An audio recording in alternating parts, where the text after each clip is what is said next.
Movie की starting में हमें सारा नाम की लड़की दिखाई जाती है जो कि विंडो के पास बैठकर स्मोक कर रही थी।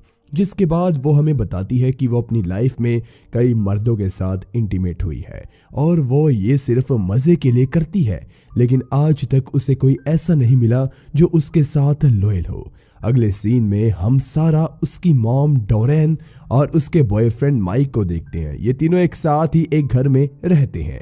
वही थोड़ी देर बाद डोरेन माइक के साथ सारा के सामने ही इंटीमेट होने लगती है, जिसे देखकर सारा को थोड़ा अजीब लगता है।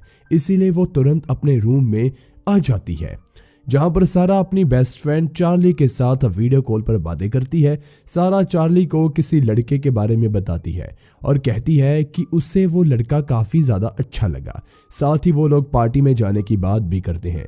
अगले सीन में हम सारा को डिग नाम के लड़के के साथ मेकआउट करते हुए देखते हैं। वही बाहर खिड़की से डिग का फ्रेंड लूकस ये सब रिकॉर्ड कर रहा था और ये बात डिग को भी पता थी। उनका हो जाने के बाद सारा वहां से चली जाती है। फिर लूकस और डिग एक साथ रिकॉर्ड किए हुए वीडियो को देखते हैं। इसके बाद हम लूकस को उसकी मॉम के साथ घर जाते हुए देखते हैं। वही घर आकर वो अपने पेरेंट्स से आज रात के लिए कार मांगता है, लेकिन हमें नहीं दिखाया जाता कि उसे कार मिलती है या नहीं। तभी सीन शिफ्ट होता है, जहां हम चार्ली और सारा को देखते हैं। वो लोग बाथरूम में शेविंग कर रहे थे। तभी लूकस सारा के घर पर आता है।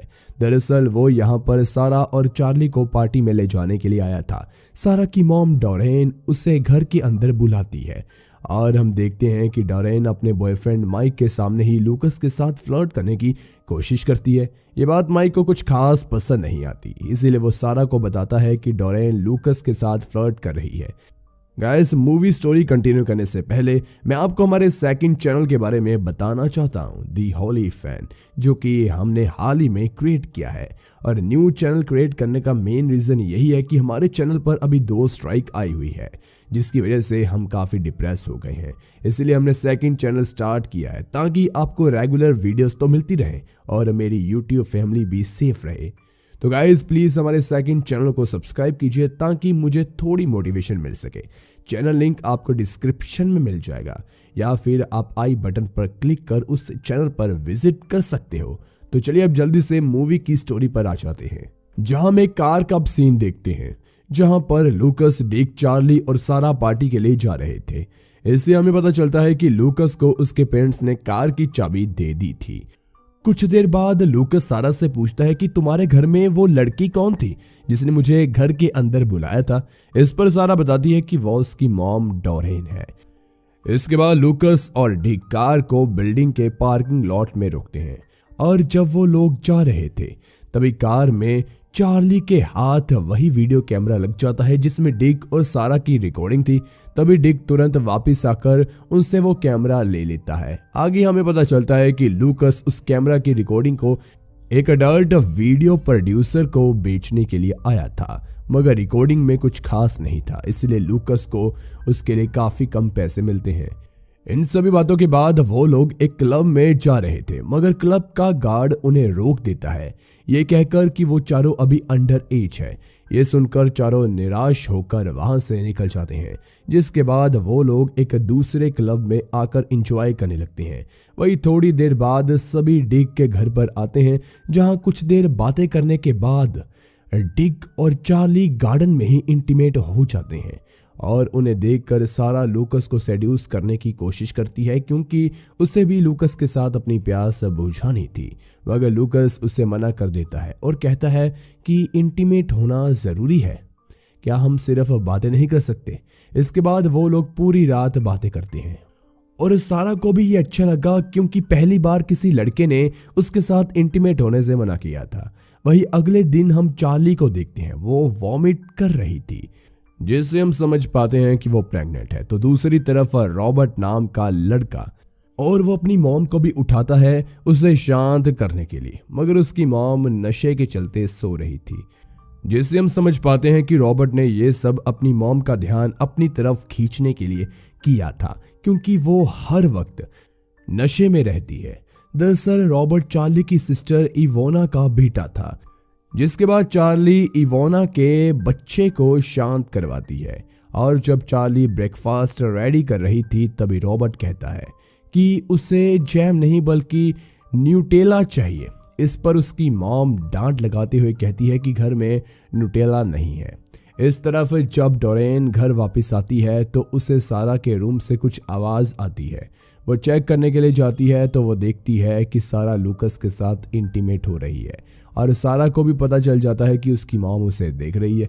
तभी वहाँ पर माइक आ जाता है। माइक को देखकर सारा उन दोनों को वहाँ से जाने का कहती है। वहीं जब सारा रूम से बाहर आती है तो डोरेन उससे पूछती है कैसे रहा, यानी कि लूकस के साथ मज़ा आया कि नहीं। इस पर सारा कहती है मज़ा तो बहुत आया, साथ ही में मुझे उसका छूना काफ़ी पसंद है। वो यूनिक है और बाकी लड़कों की तरह नहीं है। तभी लूकस बाहर आता है कॉफ़ी पीने के लिए, जिसे देखकर डोरेन सारा से कहती है लूकस काफ़ी ज़्यादा हैंडसम है और क्या तुम उसे मेरे साथ शेयर करोगी। इस पर सारा साफ साफ मना कर वहाँ से चली जाती है, जिससे डोरेन को थोड़ा गुस्सा आता है। गाइज ये सब देखकर हम समझ पाते हैं कि सारा और डोरेन एक दूसरे के साथ काफ़ी ओपन होकर सब बातें शेयर करते हैं। अगले सीन में हम चार्ली और सारा को एक साथ देखते हैं, जहां पर चार्ली सारा को बताती है कि वो प्रेग्नेंट है। जिसके बाद दोनों मॉल की एक शॉप में काफ़ी ज़्यादा मस्ती करते हैं और फिर कुछ अंडरवेयर्स भी ट्राई करते हैं, जिसमें वो न्यू अंडरवेयर्स पहनकर पुरानी अंडरवेयर को शॉप के डस्टबिन में फेंक देते हैं। दूसरी तरफ चार्ली के घर इवोना का हस्बैंड उससे मिलने के लिए आता है, मगर इवोना उसे घर के अंदर नहीं आने देती। जिस पर उसका हस्बैंड कहता है कि मुझे एक वेयरहाउस में जॉब मिल गई है और अब मैं तुम लोगों का अच्छे से ख्याल रख सकता हूँ, तो प्लीज़ मुझे अंदर आने दो। मगर इवोना उसकी एक नहीं सुनती और उसे बाहर से ही वापस भेज देती है। वही रॉबर्ट ये सब सुन रहा था और उसे अपने डैड से मिलना था, क्योंकि इवोना उनका ठीक से ख्याल नहीं रखती थी। जिसके बाद रात हो जाने पर रॉबर्ट घर से बाहर आता है, जहाँ पर उसे अपने डैड का रखा हुआ सामान मिलता है, जिसमें न्यूटेला भी शामिल था, जिसे रॉबर्ट लेकर कहीं निकल जाता है। आगे हम चार्ली और सारा को देखते हैं। चार्ली एक बार फिर सारा को अपनी प्रेगनेंसी वाली बात बताती है और ये भी कि उसे नहीं पता कि इस बच्चे का डैड कौन है, क्योंकि वो कई मर्दों के साथ सो चुकी है और अब वो डैड ढूंढना चाहती है जो कि उसे और बच्चे को ठीक से संभाल सके। सारा चार्ली से सभी मर्दों के बारे में पूछती है, यानी कि उनका नाम वगैरह, मगर चार्ली उसे ठीक से नहीं बताती कि वो लोग कौन थे। जिसके बाद वो दोनों डिसाइड करते हैं कि जिसके पास ज़्यादा पैसा होगा चार्ली उससे ही जाकर बताएगी कि ये उसका बच्चा है। मगर बाद में चार्ली अपना मन बदलकर एक अच्छे इंसान को आने वाले बच्चे का डैड बनाना चाहती थी। आगे चार्ली उन सभी से मिलती है जिसके साथ वो इंटीमेट हुई थी, जिसमें एक टिन नाम का बच्चा भी था। लेकिन चार्ली उस बच्चे के बारे में नहीं बताती, क्योंकि वो काफ़ी ज़्यादा छोटा था और उसके पास पैसे भी नहीं थे। कुछ देर बाद हम चार्ली और सारा को एक वेयरहाउस में से चीज़ें चुराते हुए देखते हैं। तो इस तरफ घर पर जब डोरेन और माइक एक साथ थे, तब डोरेन उठकर बाहर आ जाती है और लैपटॉप पर किसी और के साथ चैट करने लगती है। तभी माइक भी बाहर आ जाता है और पूछता है क्या तुम मेरे साथ चीटिंग कर रही हो। इस पर डोरेन पहले तो उसे इग्नोर करती है, मगर उसके बार बार पूछने पर डोरेन बताती है कि वो दूसरे आदमी को ढूंढ रही है, क्योंकि अब उसे माइक के साथ मज़ा नहीं आता।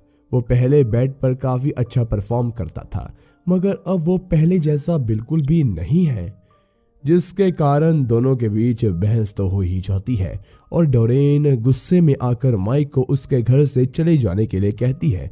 माइक भी काफ़ी गुस्से में था, इसीलिए वो वहाँ से चला जाता है और ये सब सारा देख रही थी। जिसके बाद वो डोरेन के पास आकर उसे शांत कराती है और कहती है तुम्हें अपने मूड को ठीक करने के लिए मेरे साथ पार्टी में चलना चाहिए। इधर चार्ली कादिर नाम के आदमी से मिलने के लिए आती है, मगर उसे देखकर हम समझ पाते हैं कि वो काफ़ी ज़्यादा नशा करता है, इसलिए चार्ली उसे बच्चे के बारे में नहीं बताती। जिसके बाद वो दोनों कादिर के कार में ही इंटीमेट होते हैं। आगे चार्ली सारा को कॉल कर कहती है कि वो आज कादिर से मिली, लेकिन वो भी बच्चे संभालने के लायक तो नहीं है। वो ये भी कहती है कि वो आज रात होने वाली पार्टी में नहीं आ पाएगी, क्योंकि उसे और भी लोगों से मिलना है। इसके बाद हम पार्टी का सीन देखते हैं जहां पर सभी लोग काफी ज्यादा एंजॉय कर रहे थे। वहीं पर सारा लूकस को पैशनेटली किस कर रही थी। सारा के कहने पर डोरेन भी पार्टी में आ जाती है और अपना गम भूलकर काफी ज्यादा एंजॉय करती है। आगे हम चार्ली को एक क्लब में आते हुए देखते हैं। वह यहाँ पर अगले आदमी से मिलने के लिए आई थी। तभी हम देखते हैं कि वो अगला आदमी कोई और नहीं बल्कि माइक था। यह देखकर हम समझ पाते हैं कि चार्ली ने सारा को सभी लोगों के नाम क्यों नहीं बताए, क्योंकि माइक तो सारा की मॉम का ही बॉयफ्रेंड था। आगे माइक चार्ली से कहता है कि मैं तुमसे काफ़ी ज़्यादा प्यार करता हूँ और तुम्हारे साथ रहना चाहता हूँ, लेकिन चार्ली ऐसा नहीं चाहती थी, इसीलिए वो उठकर वहाँ से निकल जाती है। वही बाहर आने पर माइक चार्ली को समझाने की कोशिश करता है कि वो उसका पूरा ध्यान रखेगा। तभी वहाँ से एक शूटिंग स्टार गुजरता है, जिसे देखकर माइक चार्ली को कहता है उसने शूटिंग स्टार से हमारे 2 बच्चे हो ऐसी विश मांगी। इस पर चार्ली कहती है कि तुम्हारी विश कभी पूरी नहीं होगी, क्योंकि विश मांगने के बाद उसे किसी को बताया नहीं करते। वही पार्टी में जब सारा और लूकस इंटीमेट हो रहे थे, उनके रूम में डोरेन आ जाती है और उन्हें ज्वाइन करने की कोशिश करती है। ये बात पहले तो सारा को काफ़ी अजीब लगती है, लेकिन वो डोरेन को नहीं रोक पाती और फिर तीनों एक साथ इंटीमेट हो जाती हैं। अगले दिन हम लूकस को एक बस स्टॉप पर बैठे हुए देखते हैं। उसके पास वही कैमरा था जिससे हमें पता चलता है कि रात में उसने सारा और डोरेन के साथ जो कुछ भी किया उसे कैमरे में रिकॉर्ड कर लिया था, ताकि वो उसे अच्छी कीमत पर बेच सके। लेकिन रिकॉर्डिंग देखने के बाद उसका मन बदल जाता है और फाइनली वो उस रिकॉर्डिंग को डिलीट कर देता है। इसके बाद हम सारा को देखते हैं। वो हमें बताती है कि वो ये सब करना नहीं छोड़ेगी, क्योंकि उसे इससे खुशी मिलती है और वो ये सब तब तक करेगी जब तक उसे कोई अच्छा आदमी नहीं मिल जाता। और फिर इसी के साथ हमारी मूवी खत्म होती है। गाइस, मूवी में चार्ली के बारे में नहीं दिखाया गया उसे अपने बच्चे के लिए परफेक्ट डैड मिला या नहीं। ये चीज़ हमें मूवी के नेक्स्ट पार्ट में देखने को मिल सकती है। वीडियो में बस इतना ही। मूवी नेम आपको मिलेगा डिस्क्रिप्शन में, और वीडियो पसंद आई हो तो लाइक करें, चैनल को ज़रूर सब्सक्राइब कीजिए। मिलते हैं एक और अलग वीडियो के साथ। Thanks for watching.